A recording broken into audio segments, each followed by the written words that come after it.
There's a reason why instruction manuals do not say, just put it together however you want. The manufacturers know that if left to yourself, you're likely to mess it up. Human wisdom will not build according to specifications and will not build with the correct materials, but will build according to ease and convenience. In this way, human wisdom harms. I know this because I consistently do this. Not too long ago, the kids' trampoline had some of the poles start leaning and coming loose. You know, those poles that hold up the net that surround the trampoline and keep everything in place. Well, the bolts that fastened those poles to the frame of the trampoline had become loose, they had fallen off, and they were lost.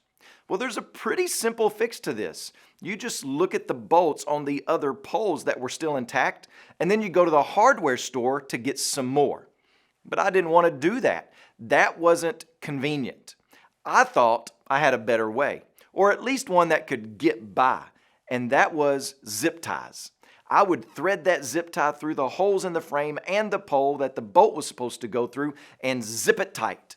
Several zip ties should do the trick. After all, zip ties are the modern day duct tape.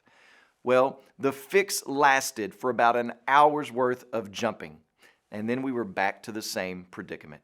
Sometimes human ingenuity can do more harm than good. And when it comes to the church, human wisdom always harms the church. And so we are to build the church and boast in Christ by banking on the wisdom of God. Human wisdom harms the church. Biblical wisdom builds the church and boasts in Christ. Today, when you pray, please pray for Harrison Orellana and his family, our Changemaker missionaries in Peru. And also remember the Luo Lifeword broadcast that's heard in Kenya and Tanzania.